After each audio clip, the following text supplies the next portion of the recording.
ఇవాల్టి చర్చలో మనతో పాటు జాయిన్ అవుతున్నారు రాజకీయ విశ్లేషకులు జమీలుద్దీన్ గారు, అలాగే మనతో పాటు ఉన్నారు బీఆర్ఎస్ నాయకులు గోసుల శ్రీనివాస్ యాదవ్ గారు. ఇద్దరికి నమస్కారం. ముందుగా జమీలుద్దీన్ గారు, నిన్న మనం చూసాం గుజరాత్లోని అహ్మదాబాద్లో చాలా విషాదకరమైన సంఘటన చోటు చేసుకుంది. ఒక విమాన ప్రమాదం జరిగింది. దాదాపు 290 మంది ఇందులో దుర్మరణం పాలైన సందర్భం. ఇందులో గుజరాత్ మాజీ ముఖ్యమంత్రి ఉన్నారు, అనేక మంది మెడికల్ ఉన్నారు. హాస్టల్ భవనంపై కూలిన నేపథ్యంలో అనేక మంది విద్యార్థులు కూడా చనిపోయిన సంఘటన. ఎలా చూడాల్సిన అవసరం ఉంది ఈ బాధాకరమైన సంఘటన? వాస్తవంగా ఇంతమంది ఒకేసారి విమాన ప్రమాదంలో చనిపోవడం అన్నది అత్యంత బాధాకరం.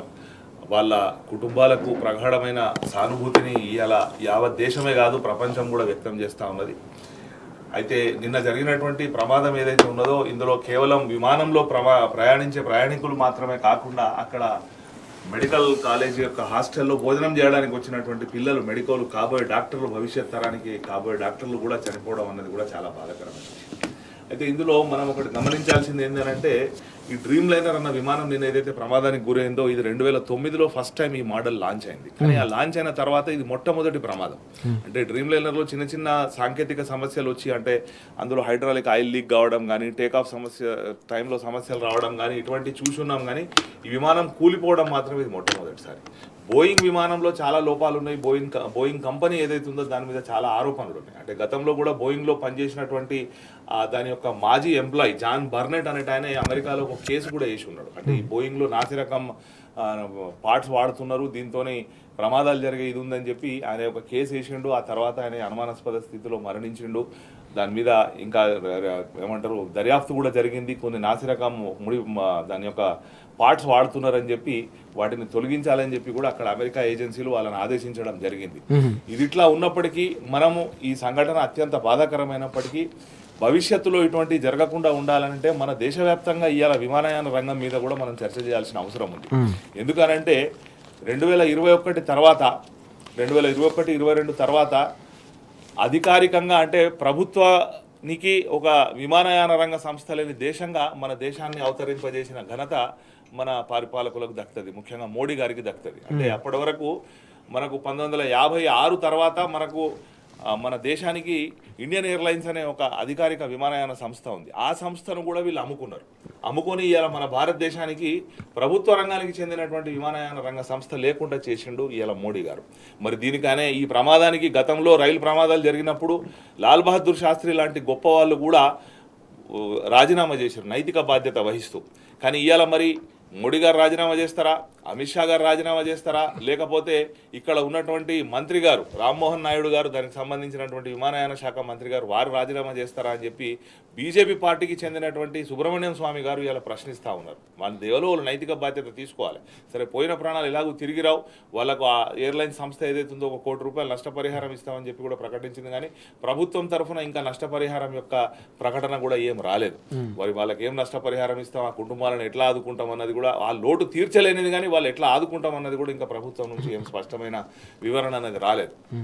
మనం చూసినట్టయితే ఇవాళ ఏదైతే ప్రజా రవాణా వ్యవస్థ ఉందో ప్రజా రవాణా వ్యవస్థను వీళ్ళు అసలే పట్టించుకోకపోవడం వల్ల, ముఖ్యంగా రైల్వేస్ను పట్టించుకోకపోవడం వల్ల ఇవాళ డొమెస్టిక్ సైడ్ చూసినట్టయితే నిన్న కూలిపోయిందైతే అంతర్జాతీయ విమానం, అది కూడా మీకు ఢిల్లీ నుంచి అహ్మదాబాద్ వచ్చి అహ్మదాబాద్ నుండి లండన్కు పోతా ఉన్నది. ఢిల్లీ నుంచి అహ్మదాబాద్కు వచ్చేటప్పుడు కూడా అందులో ఏసీ పనిచేయడం లేదు, రిమోట్లు పనిచేయడం లేదు, ఫ్యాన్లు పనిచేయడం లేదని చెప్పి కూడా సోషల్ మీడియాలో ఒక వీడియో సర్క్యులేషన్లో ఉంది. మరి దానిలో ప్రయాణించిన ప్రయాణికుడైన ఎవరు అంటే లోపాలు ఉన్నప్పుడు దాన్ని సరిదిద్దుకోకుండా వాళ్ళ మీద ఏమున్నదన్నది తెలియదు. ఇవాళ రైల్వేలను పట్టించుకోకపోవడం వల్ల ఏమైతా ఉన్నదంటే డొమెస్టిక్ ఎయిర్వేస్ ఏదైతే ఉందో, మీరు ఇక్కడ మన శంషాబాద్ విమానాశ్రయానికి పోతే అది ఇమ్లీబన్ బస్ స్టాండ్ తలపిస్తూ ఉన్నది. మరి అక్కడ వాళ్ళు వసతులు లేవు, ఏమి లేవు. ఈ విమానయాన సంస్థలు కూడా వీళ్ళు టికెట్లు తీసుకునేటప్పుడు కూడా వాళ్ళు ఎంత టికెట్ ఎప్పుడు ఛార్జ్ చేస్తారో తెలియని పరిస్థితి. మొన్న పహల్గాంలో ఉగ్రదాడి జరిగినప్పుడు కూడా అక్కడ నుంచి ఎవరైతే ప్రయాణికులు తిరిగి రావాలనుకున్నారో, టూరిస్టులు ఎవరైతే తిరిగి రావాలనుకున్నారో భారతదేశంలోని వివిధ ప్రాంతాలకు, ఆ లోకల్ కాశ్మీరీ గుర్రపు సవారీ వాళ్ళు, టాంగా వాళ్ళు, ట్యాక్సీ వాళ్ళు కూడా తీర్మానం చేశారు, మేము వీళ్ళను ఫ్రీగా తీసుకొని పోదాం, లేకపోతే అవసరమైతే వాళ్ళు ఇచ్చినంత తీసుకుందామని. కానీ 5-6 వేలు ఉన్నటువంటి కిరాయిను 40,000 వసూలు చేసిన ఈ విమానయాన సంస్థల మీద కూడా ఆ రోజే దర్యాప్తు జరపాల్సింది. అసలు ఇవి మరి పనికిరాని విమానాలు నడుపుతున్నారా, లోపాలతో విమానాలు నడుపుతున్నారా, మరి ప్రజల ప్రాణాలతో ఎందుకు చెలగాటం ఆడుతున్నారు, వీళ్ళకి ఎంతసేపు లాభాల మీదనే వీళ్ళ ఆలోచన ఉందా, కేవలం లాభాలు గడించుడైనా వీళ్ళ ప్రయాణికుల సేఫ్టీ అనేది చాలా ఇంపార్టెంట్. ఓకే. దీన్ని పట్టించుకోవడం లేదు. ఇవాళ కేంద్ర ప్రభుత్వం కూడా గత 11 సంవత్సరాల నుంచి వెళ్ళి ముఖ్యంగా సామాన్యునికి అందుబాటులో ఉండాల్సినటువంటి రైల్వేను నిర్లక్ష్యం చేయడం ఒకటి. రెండోది ఏదైతే ఈ విమానాశ్రయాలు ఉన్నాయో ఇవన్నీ కూడా ప్రైవేట్ వాళ్ళకి అమ్మడం, అప్పచెప్పడం. గతంలో ఈస్ట్ ఇండియా కంపెనీ ఏ విధంగానైతే ఇవాళ మొత్తం వ్యాపారం పేరు మీద వచ్చి దేశాన్ని కబలించి బానిసలుగా తయారు చేసారో, ఇవాళ ఈ వెస్ట్ ఇండియా కంపెనీలు అంటే ఒక సెటైర్ నడుస్తూ ఉన్నది. 2 గుజరాతీలు దేశాన్ని అమ్ముతున్నారు, 2 గుజరాతీలు దేశాన్ని కొంటున్నారు అని చెప్పి ఈ అన్ని ఎక్కడ విమానాశ్రయాలు చూసినా కేవలం ఒకే కంపెనీ గుజరాత్కు చెందినటువంటి అదానికి అప్పచెప్పడం ఏదైతుందో, ఈ అన్నిటి మీద ఈ సంఘటన తర్వాతనన్నా సమగ్రంగా ప్రభుత్వం తరఫున దర్యాప్తు జరగాలి, మేధావులు కూడా దీని మీద ఆలోచించాలి, ప్రజలు కూడా దీని మీద ఆలోచించినప్పుడే మనకు భవిష్యత్తులో ఇటువంటి జరగకుండా ఉంటుంది.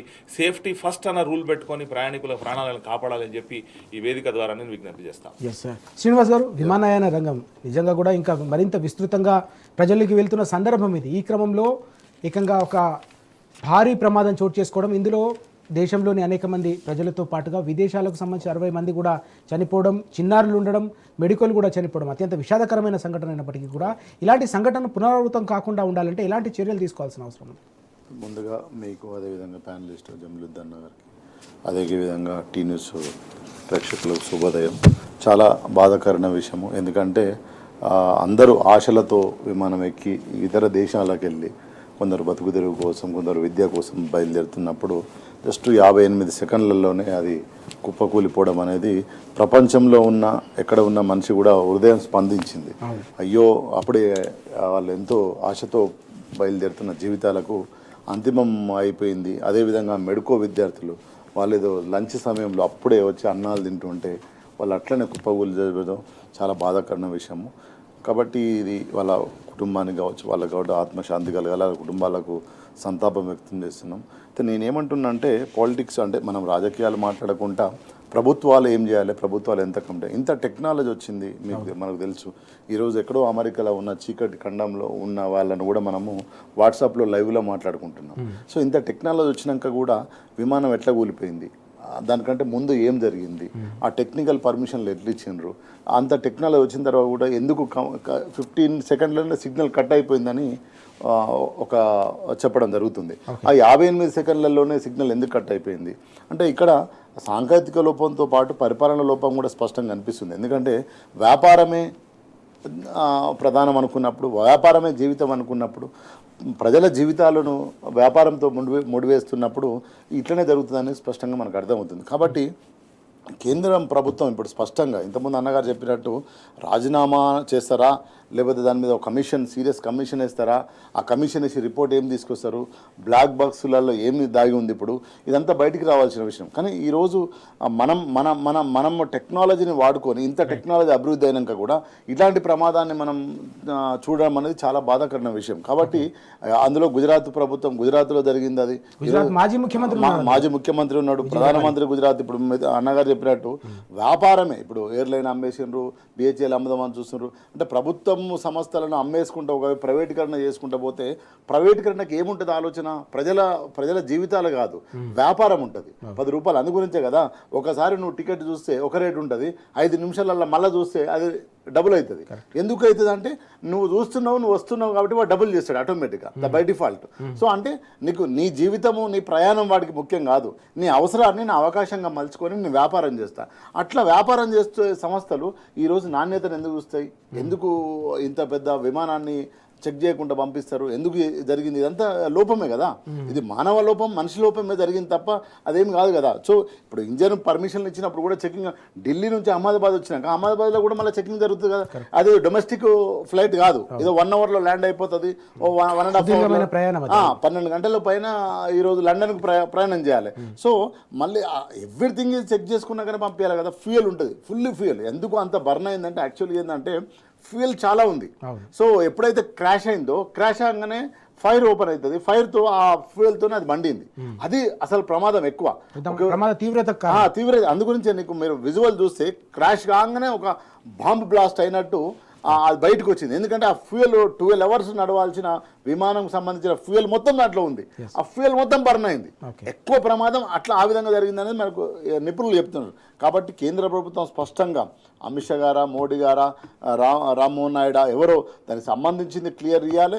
రేపు సమాజానికి మనం పరిపాలించమని ఇస్తే ప్రాణాలు కాపాడాల్సింది పోయి ప్రాణాలతో వ్యాపారం చేసే విధంగా ఉంటే మాత్రం ఇది చాలా బాధాకరమైన విషయం. కాబట్టి అటువైపు పోకుండా ఇప్పటికే కమిషన్ వేయాలి. నేను ఏమంటున్నాడు, కమిషన్ వేసి దాని మీద నిశ్చితంగా పరిశోధించాలి ఏం జరిగింది, ఎక్కడ జరిగింది మిస్టేక్. ఎందుకంటే ప్రజలకు నువ్వు చెప్పాల్సిన బాధ్యత మన పైన ఉంది, ప్రభుత్వం పైన ఉంది. మనల్ని నమ్మి మనకి ఇచ్చారు కదా అవకాశము పరిపాలించమని, సేవ చేయమని. అది చేయకుండా మనం వ్యాపారం కోసమే ఇద్దరు పని చేస్తా అంటే ఎట్లా?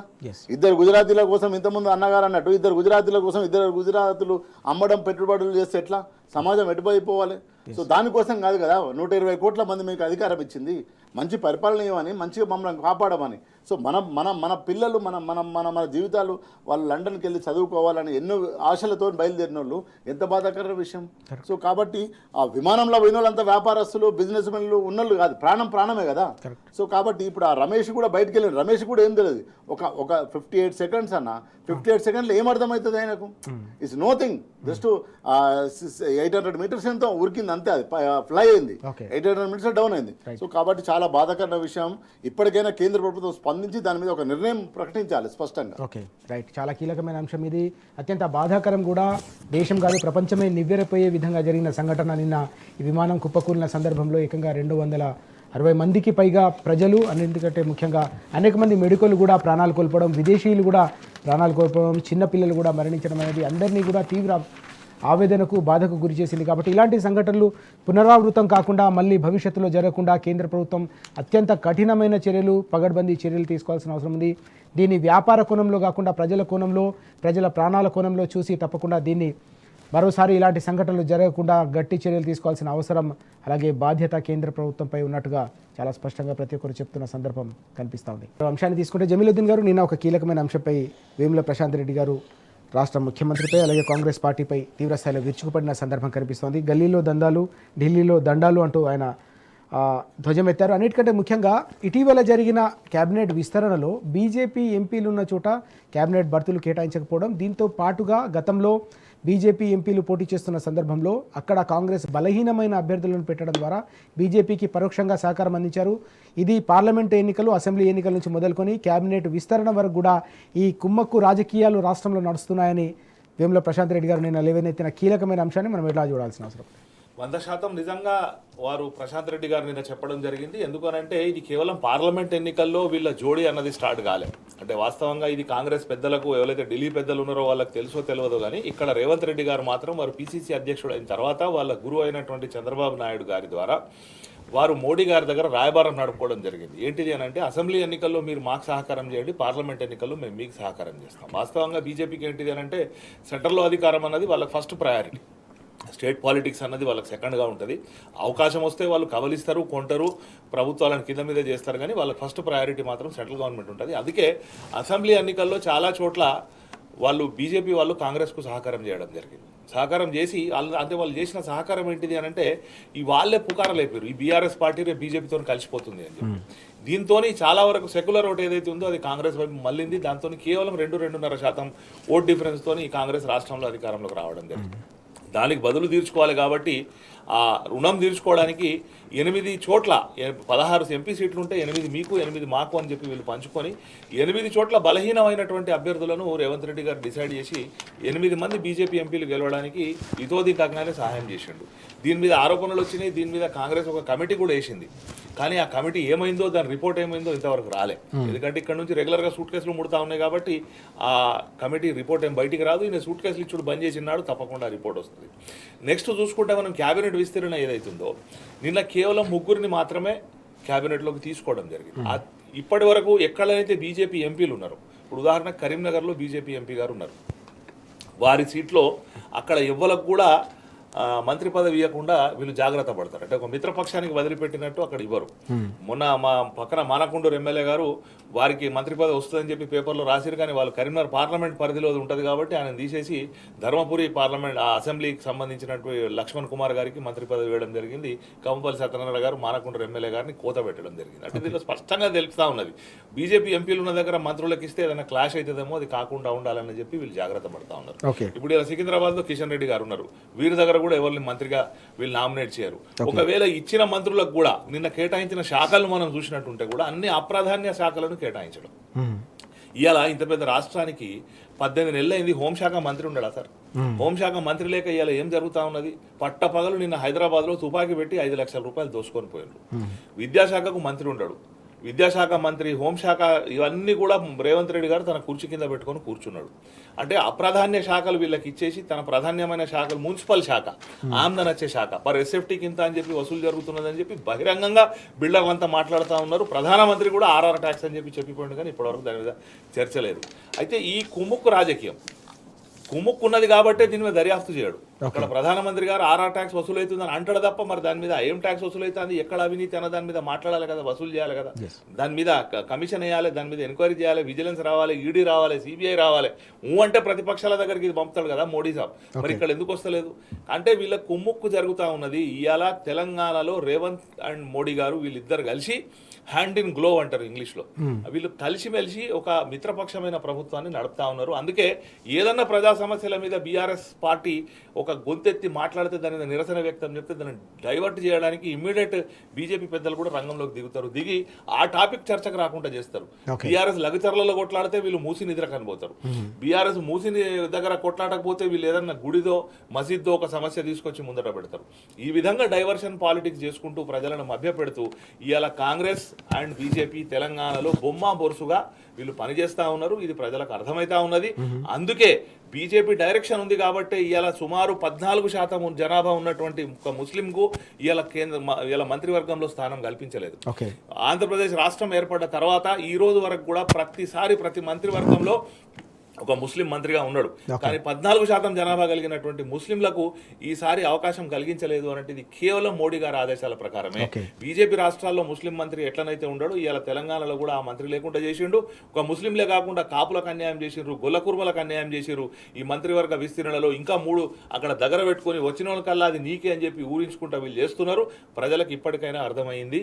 రేపు ప్రజల్లో తిరుగుబాటు రాబోతున్నది. దీని మీద వీళ్ళు ఏదో స్థానిక సంస్థల ఎన్నికలు పెడతామని అనుకుంటున్నారు, కానీ తప్పకుండా ఇటు ముస్లింలు కానివ్వండి, కాపులు కానివ్వండి, గొల్ల కుర్మలు కానివ్వండి, ఈ 42% రిజర్వేషన్ ఇస్తామని చెప్పి మోసం చేసిన బీసీలు కానివ్వండి, వీళ్ళందరూ కూడా వీళ్ళ మీద తిరుగుబాటు చేయడానికి సిద్ధంగా ఉన్నారు. శ్రీనివాస్ గారు, ఇక్కడ కీలకమైన అంశం ఇది. వాస్తవానికి ఢిల్లీలో కాంగ్రెస్ బీజేపీ మధ్య కుస్తీ ఇలాంటి పరిస్థితి ఉంటే రాష్ట్రంలో మాత్రం దోస్తీ కొనసాగుతుందని నిన్న వేముల ప్రశాంత్ రెడ్డి గారు చాలా స్పష్టంగా చెప్పారు. ఇదేం రాజకీయం? నిజంగానే కాంగ్రెస్ అలాగే బీజేపీ మధ్య ఇంత కుమ్మక్కు రాజకీయాలు తెలంగాణకు వేదిక కావడం, తెలంగాణలో గత అసెంబ్లీ నుంచి మొదలుకొని మంత్రివర్గ విస్తరణ వరకు కొనసాగించడాన్ని తెలంగాణ సమాజం కూడా గ్రహిస్తుందనే అంశాన్ని ఆయన ప్రస్తావించారు. స్పష్టంగా ఇక్కడ మనం కొంచెం లోతుగా అర్థం చేసుకోవాలి ఏంటంటే, 2 జాతీయ పార్టీల ఐడియాలజికల్ లైన్ సేమ్, కాకపోతే వీళ్ళు సెక్యులర్ అంటారు, వాళ్ళు నాన్ సెక్యులర్ అంటారు. వీళ్ళ ఐడియాలజికల్ లైన్ ఏంటంటే ప్రాంతీయ పార్టీలు ఎక్కడ కూడా బతకొద్దు వీళ్ళ టార్గెట్. సో కాబట్టి వీళ్ళను నమ్మకనే కదా ప్రాంతీయ పార్టీలు పుట్టుకొచ్చినాయి. ఈ జాతీయ పార్టీలు నమ్మకనే ప్రాంతీయ పార్టీలు పుట్టుకొచ్చినాయి. ఈ ప్రాంతీయ పార్టీల అండదండతోనే వీళ్ళు ఇద్దరు పరిపాలిస్తున్నారు. వీళ్ళ అల్టిమేట్ గోల్ ఏంటంటే ఎక్కడ కూడా ప్రాంతీయ పార్టీని ఉంచొద్దు. ప్రాంతీయ పార్టీని ఉంచకుంటుంటేనే వీళ్ళిద్దరు సర్వేవులు అవుతారు. ఎప్పుడైతే ప్రాంతీయ పార్టీల స్ట్రెంత్ ఏనైతాయో అప్పుడు వీళ్ళు వీక్ ఉంటారు. ఇప్పుడు అందు గురించి కదా అక్కడ లాలూ ప్రసాద్ యాదవ్ కావచ్చు, లేదా నితీష్ కుమార్ కావచ్చు, ఎస్పీ అక్కడ బీఎస్పీ కావచ్చు, ఎస్పీ కావచ్చు, ఇటు డిఎంకే కావచ్చు. కాబట్టి టోటల్గా వీళ్ళ కామన్ ప్లాట్ఫామ్ ఏంది, కామన్ పాయింట్ ఏంటంటే ప్రాంతీయ పార్టీలను సాధ్యమైనంత వరకు ఈడీ, సిబిఐ ఈ కేసులలో పెట్టి వాళ్ళను లోపడి వేయాలి, ఇబ్బంది పెట్టాలి, మానసికంగా వేధించాలని ఒక లైన్. రెండోది ఏంటంటే ప్రాంతీయ పార్టీలు ఎందుకు పుట్టుకొచ్చినాయి అంటే రాజకీయ అవసరాల కోసం పుట్టుక రాలే. వాళ్ళ ఆత్మగౌరవం కోసం, వాళ్ళ హక్కుల కోసం, ఆ ప్రాంతం అభివృద్ధి కోసం, ఆ ప్రాంతం యొక్క ఫ్లేవర్ కోసం పుట్టినాయి. అదే డిఎంకే కావచ్చు, అన్నా డిఎంకే కావచ్చు, బీఆర్ఎస్ కావచ్చు, ఎస్పీ కావచ్చు, పక్కన ఉన్న శివసేన కావచ్చు, ఏ పార్టీ అయినా తీసుకోండి మీరు. అక్కడ ఉన్న ఫ్లేవరు, అక్కడ ఉన్న హక్కులు, అక్కడ ఉన్న ఆత్మగౌరవం విధ్వంసమైనప్పుడు, ధ్వంసమైనప్పుడు అక్కడి నుంచి ఒక నాయకుడు సమాజమే కంటది, సమాజమే ఆ నాయకుడిని వేస్తే, అది ఉదాహరణకు కేసీఆర్ గారు. కాబట్టి ఇది జరుగుతున్న సమయంలో వాళ్ళ జాతీయవాదం ఏదైతే ఉందో ఒకరేమో దేవుడు అంటారు, ఒకరేమో దయ్యం అంటారు. ఈ ఇద్దరు కూడా ఆ లైన్లతో వస్తారు. అందులో భాగంగానే ఈరోజు స్పష్టంగా ఇక్కడ పరిపాలన జరుగుతుంది. అందుగురించి ముఖ్యమంత్రి గారు స్పష్టంగా చెప్పింది కదా, నా పుట్టక బీజేపీ, నా చదువు అక్కడ పలానా దగ్గర, నేను ఉద్యోగం ఇక్కడ చేస్తున్నా, కాంగ్రెస్లో చేస్తున్నాను క్లియర్ చెప్పేసిండు ఆయన. అంటే నేను ఎక్కడికి పోలేదు, మీ రెండు జాతీయ పార్టీలతోనే ఉన్నా అని స్పష్టంగా చెప్పిండు. కాబట్టి అందులో భాగంగానే ఈరోజు ఈ వ్యవస్థ అంతా నడిపిస్తున్నారు. కాబట్టి ఇది సమాజానికి అర్థమవుతుంది. తెలంగాణ సమాజం చాలా చైతన్యవంత సమాజం. అది వాళ్ళు వేసే ఎత్తుగడలను అర్థం చేసుకుంటే ఏం పోదు. కాబట్టి అల్టిమేట్గా ఏంది, వీళ్ళు ఈ రెండు పార్టీలను ఇంకో పార్టీని చంపేసి వీళ్ళు అయితే మేము లేదా వాళ్ళు, అది ఆ ఉద్దేశంతోనే మొత్తం ట్రావెల్ జరుగుతుంటుంది మొత్తం భారతదేశంలో మొత్తం. కాబట్టి ఎక్కడైతే ప్రాంతీయ పార్టీలు ఉంటాయో ఆ ప్రాంతీయ పార్టీలో ఆర్థికంగా, సామాజికంగా, రాజకీయంగా అభివృద్ధి చెందుతుంది. అది మీరు మొత్తం చూసుకోండి. మొత్తం భారతదేశంలో ఉన్న ప్రాంతీయ పార్టీలు పరిపాలించిన కూడా చూసుకోండి, జాతీయ పార్టీలు పరిపాలిస్తున్నా చూసుకోండి. సో కాంగ్రెస్ పరిపాలించిన అక్కడ ఎట్లుంది, బీజేపీ పక్కన బీజేపీ పరిపాలిస్తున్న ఛత్తీస్గఢ్ ఏమైతుంది ఆడ అంటే అర్థం. కాబట్టి ఎక్కడైతే ఎందుకంటే ప్రాంతీయ పార్టీలకు ఏముంటుంది, అక్కడ అభివృద్ధి లక్ష్యం ఉంటుంది, అక్కడ ఉన్న ఆత్మగౌరవం లక్ష్యం ఉంటుంది, అక్కడ ఉన్న చదువు లక్ష్యం ఉంటుంది, వెల్ఫేర్ లక్ష్యం ఉంటుంది, ఆరోగ్యం లక్ష్యం ఉంటుంది, అన్ని నీళ్లు లక్ష్యం ఉంటుంది, పంటల లక్ష్యం ఉంటుంది. కానీ వాళ్ళకేముంటుంది, రాజకీయాల లక్ష్యం ఉంటుంది. అందుగురించే ఈరోజు ఇద్దరు మంత్రులైనా ₹1 పట్టుకురాలే కదా, 8 మంది ఎంపీలు అయినా ఏం రూపాయి రాలేకపోతున్నారు కదా. మరి కేంద్ర ప్రభుత్వం మేము రేపు రాబోతున్నాం మేమే అంటున్నారు కదా. మరి బండి సంజయ్ అండ్ కిషన్ రెడ్డి ఏం సాధించినట్టు. కాబట్టి తెలంగాణ సమాజం స్పష్టంగా అర్థం చేసుకుంటుంది, వీళ్ళది WWF గేము, వీళ్ళిద్దరూ ఒకటే, ఒకరినొకరును బలపరచుకోవడానికి బలంగా చేసుకోవడానికి మాత్రమే మిగతా ప్రాంతీయ పార్టీలను చంపాలనే ప్రయత్నం చేస్తారు. అది అర్థమవుతుంది. అందులో భాగంగానే నిన్న ప్రశాంత్ రెడ్డి గారు ఏం చెప్పారు, గల్లీలో దంచుడు, ఢిల్లీలో పంచుడు. గల్లీలో దంచుతున్నాడు, ఢిల్లీకి సంచులు మోస్తున్నాడు. అంత తప్ప ఆయన ఢిల్లీ నుంచి చేసిన ఇప్పుడు 40 సార్లు పోయినన్నా 40 సార్లు ₹40 ఏమైనా పట్టుకొచ్చిండా, ఏం పట్టుకురాలి. ఒక్క ప్రోగ్రెసివ్ ఒక ప్రభుత్వం ఎట్లుండాలో పాలసీలు అద్భుతంగా ఉండాలి. ఒక్క పాలసీ 18 నెలల్లో ఆర్థికంగా ముందుకు పోవడానికి ఒక్క పాలసీ అన్న చేసిందా ప్రభుత్వం? విధ్వంసం చేసే పాలసీలు తప్ప ఒక నిర్మాణం చేసే పాలసీలు ఒకటి కూడా లేవు. అంటే స్పష్టంగా వాళ్ళు మోడీ గారు ఎట్లా చెప్తే అట్లా నడుస్తుంది. ఇక్కడ రాహుల్ గాంధీ ఎందుకు అపాయింట్మెంట్ ఇస్తలేడు స్పష్టంగా అర్థమవుతుంది కదా. సో ఈ రాజకీయాలను ఏంటంటే ఈ తెలంగాణను నాశనం చేయడానికి, తెలంగాణను అభివృద్ధి కాకుండా ఆపడానికి మాత్రమే ముఖ్యమంత్రి పనిచేస్తుండే తప్ప వేరే పని లేదు. ఆయన ఓన్లీ ఇక్కడ అన్నగారు చెప్పినట్టు ఆ ఎస్ఎఫ్టీ కింద వసూలు చేసుకొని ఆ డబ్బులు ఢిల్లీకి ఎట్లా చేరే పనే తప్ప వేరే ఒక్క పాలసీని చెప్పామనండి కాంగ్రెస్ వాళ్ళను. ఒక్క పాలసీ, ఈ అద్భుతమైన పాలసీ తీసుకున్నామని, హైడ్రా బొందబెట్టే కదా, మూసీ రివర్ బొందబెట్టే కదా, ఏంది నువ్వు తీసుకున్నది? ఆడికి పోతే ఆ పొరగంలో భూమి గుంజుకుంటా అంటే వాళ్ళు నిన్ను ఒక కట్టెబట్టి మరేసి కొట్టిరు కదా. ఎక్కడ ఒక నిర్ణయం, అరే శబాష్ బిడ్డ వీడు మంచి నిర్ణయం తీసుకున్నా. ఇంతవరకు అన్న బాధాకర విషయం ఏంటంటే రైతు బీమా పాలసీ కట్టలేదు, ప్రీమియం కట్టలేదు ఇప్పటి వరకు. 5 లక్షలు ఏ రైతు చనిపోయినా వచ్చేది. ప్రపంచంలో గొప్ప పథకం అది. ఎట్లా చనిపోయింది అనే లెక్కనే లేదు. కేసీఆర్ గారు దూరదృష్టితో ఆలోచించి అంత అద్భుతమైన పెడితే నువ్వు ప్రీమియం కట్టబోదు ఇప్పటి వరకు ఎటువైపు పరపలేదు. కాబట్టి ఈ రెండు పార్టీల ఎజెండా ఒకటే. ప్రాంతీయ పార్టీలు ఏవైతే ఉంటాయో అవే ఆ ప్రాంతం కోసం ప్రాణాలు ఇస్తే ఆ ప్రాంతాన్ని అభివృద్ధి చేయడానికి పనిచేస్తాయి. రెండు ఢిల్లీ పార్టీలు కూడా తెలంగాణ అస్తిత్వ పతాకైన బీఆర్ఎస్ను రాజకీయంగా ఎదుర్కోలేకే ఈ కుమ్మక్కు రాజకీయాలను కొనసాగిస్తున్న పరిస్థితి చాలా స్పష్టంగా కనిపిస్తోంది. విధ్వంసం పాలసీలతో వికాసాన్ని పూర్తిగా పాతరేసి తెలంగాణను తీవ్రంగా నష్టం చేస్తున్న ఈ జాతీయ పార్టీల పట్ల తెలంగాణ సమాజం కూడా అత్యంత చైతన్యంగా వ్యవహరించాల్సిన అవసరం ఉందనే అంశాన్ని కూడా ఇక్కడ ప్రస్తావిస్తున్న సందర్భంగా మనం చూస్తూ ఉన్నాం. జమీలుద్దీన్ గారు, మరో కీలకమైన అంశాన్ని తీసుకుంటే గత 10 ఏళ్ల కాలంలో చూసాం బీఆర్ఎస్ నాయకత్వంలో, ముఖ్యమంత్రి కేసీఆర్ గారి నాయకత్వంలో విద్య అనేది అత్యంత కీలకం. విద్యకు పెట్టే పెట్టుబడి ప్రభుత్వానికి భారం కాదు, బాధ్యత. ఒక తరాన్ని తయారు చేస్తే భవిష్యత్ తరాలన్నీ కూడా బాగుపడతాయనే ఒక సమున్నతమైన ఆలోచనతో 1000కి పైగా గురుకులాలను ప్రారంభించిన సందర్భం. వాటి నుంచి విద్యా కుసుమాలు ఏకంగా ఉన్నత చదువులు చదివి కుటుంబంని కూడా పూర్తి స్థాయిలో స్థిరపడిన సందర్భం కూడా కనిపించింది. అలాంటి గురుకులాలు ఇప్పుడు నిర్వీర్యమవుతున్న పరిస్థితి. గురుకులాలకు సంబంధించిన భవనాల అద్దెలు కూడా చెల్లించని సందర్భం గత 14 నెలలుగా కనిపిస్తోంది. 400 కోట్లకు పైగా బకాయిలు పేరుకుపోయిన నేపథ్యంలో నిన్న అనేక గురుకుల భవనాలకు, మైనార్టీ గురుకులాలకు తాళాలు వేసిన సందర్భం. టీచర్లు, సిబ్బంది అంతా బయట ఉండిపోయిన పరిస్థితి. ఎట్లా చూడాలి ఈ అంశాన్ని? విద్యార్థులకు జరుగుతున్న ఈ అన్యాయాన్ని మనం ఎట్లా చూడాల్సిన అవసరం ఉంది? తెలంగాణ ప్రాంతానికి భ్రష్టు పట్టిస్తున్నది రేవంత్ సర్కార్ అనడానికి దీన్ని ఒక ఉదాహరణగా మనం తీసుకోవచ్చు. కేసీఆర్ గారు ఎప్పుడైతే వీళ్ళు 60 సంవత్సరాలు పరిపాలించి, అంటే కాంగ్రెస్ కానీ తెలుగుదేశం పార్టీలు కానీ ఈ ప్రాంతాన్ని ఎప్పుడైతే ఉద్దేశపూర్వకంగా వెనుకబడేసిరో ఆ రోజు ప్రజల సమస్యలన్నీ కూడా కూలంకుషంగా చర్చించి తక్షణ అవసరాలైనటువంటి నీళ్లు, మొదలు రైతులకు నీళ్లు కావాలి, మనది వ్యవసాయ ఆధారిత సమాజం అని చెప్పి వాళ్లకు నీళ్లకు మిషన్ కాకతీయ అయితేనేమి, మీకు కాళేశ్వరం లాంటి ప్రాజెక్టులు అయితేనేమి, మీకు రంగారెడ్డి పాలమూరు రంగారెడ్డి ఎత్తిపోతల పథకం అయితేనేమి, ఇవన్నీ కూడా ఆలోచన చేయడంతో పాటు మన భవిష్యత్ తరాల భవిష్యత్తు ఏంటిది అని కూడా కేసీఆర్ గారు ఆలోచన చేశారు. వాస్తవంగా ప్రజలు కూడా ఇవాళ ప్రభుత్వాల నుంచి పెద్దగా ఏం కోరుకుంటలేవండి. విద్య, వైద్యం ఇవి రెండు మాత్రమే ఇవాళ మిడిల్ క్లాస్ అందరూ కూడా ఇదే కోరుకుంటున్నారు. మాకు నాణ్యమైన విద్య, నాణ్యమైన వైద్యం అందిస్తే చాలు బాబు అని చెప్పి అంటున్నారు. కాబట్టి కేసీఆర్ గారు దాన్ని దృష్టిలో పెట్టుకొని ఒకవైపు మనం వైద్య రంగం గురించి కూడా మాట్లాడదాం. విద్యా రంగానికి ముఖ్యంగా ఏంది అని అంటే హాస్టళ్లలో ఈ ఏదైతే పిల్లలు చదువుకుంటా ఉన్నారో మధ్యాహ్న భోజనంలో సన్నబియ్యం పథకాన్ని ప్రవేశపెట్టడం జరిగింది. మనం సన్నబియ్యం తింటాం, మన పిల్లలు దొడ్డు బియ్యం ఎందుకు తినాలని చెప్పి సన్నబియ్యం ప్రవేశపెట్టడంతో పాటు ఎస్సీ, ఎస్టీ, బీసీ, మైనారిటీ వీళ్ళకందరికి కూడా ఒక 1000 గురుకులాలు స్థాపించడం జరిగింది. ఒక్క పిల్లగాని మీద సుమారు 1,25,000 రూపాయలు ఖర్చు పెడుతూ ఆ గురుకులాలు పెడితే వీళ్ళు వచ్చిన తర్వాత మేమేదో ఇంటిగ్రేటెడ్ స్కూళ్ళు పెడతామని చెప్పి డాంబికానికి పోయినరు. ఏదో భూములు సేకరిస్తున్నాం, కోట్ల రూపాయలతో బిల్డింగ్లు కడతామన్నారు. కానీ ఉన్న బిల్డింగ్లు ఏవైతే ఉన్నాయో వాటికి అద్దె కట్టలేని దుస్థితి ఇలా మనం చూస్తూ ఉన్నాం. నిన్న హైదరాబాద్లో మైనారిటీ గురుకులానికి ఏకంగా ఆ యజమాని 14 నెలల నుంచి వెళ్ళి కిరాయి కట్టలేదని చెప్పి తాళం పెట్టారు. ఎవరు కానీ ఎన్ని రోజులు ఆగుతారండి? నెల ఆగుతాడు, 2 నెలలు ఆగుతాడు, 3 నెలలు ఆగుతాడు. మనం గత విద్యా సంవత్సరం చూసినాం. అంటే 2025, 24-25 విద్యా సంవత్సరం ఏదైతే ఉందో గురుకులాల్లో చాలా మంది పిల్లలు పాము కాటుకు చనిపోయారు, విషాహారానికి చనిపోయారు. దాంతోపాటు ఆత్మహత్యలు చేసుకున్నారు. దీని మీద బీఆర్ఎస్ పార్టీ గురుకుల బాటాని పెడితే అక్కడికి పోకుండా బీఆర్ఎస్ పార్టీ నాయకులను అరెస్ట్ చేసిన దుష్ట ప్రభుత్వం ఈ రేవంత్ రెడ్డి ప్రభుత్వం. మరి ఆ గత సంవత్సరం జరిగినటువంటి ఏదైతే లోపాలు ఉన్నాయో, ఏదైతే ఇబ్బందులు ఉన్నాయో దాన్ని దృష్టిలో పెట్టుకొని మరి ఇప్పుడు ఏమైనా సవరించుకున్నారా అంటే నిన్న 12 తారీఖు స్కూల్ స్టార్ట్ అయినాయి. స్టార్ట్ అయ్యేనాడే తాళం పెడితే పిల్లలు, టీచర్లు అంతా రోడ్డు మీద ఉండాల్సిన దుస్థితి. ముఠా గోపాల్ గారు, ఎమ్మెల్యే గారు అక్కడ పోయి విజిట్ చేసి మళ్ళీ ఏదో మాట్లాడి దాన్ని సరి చేసినట్టున్నారు. కానీ అంటే ఈ ప్రభుత్వానికి ప్రజల పట్ల, ప్రజల యొక్క విద్య పట్ల, భవిష్యత్తు పట్ల ఎలాంటి వాళ్లకు ఆలోచన లేదు.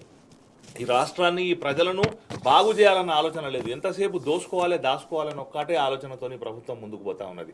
ఈ గురుకులాల్లో చదువుకున్నటువంటి విద్యార్థులు మన తెలంగాణ ఘనతను ఎవరెస్ట్ శిఖరాన్ని అంత ఎత్తుకు తీసుకొని పోయారు.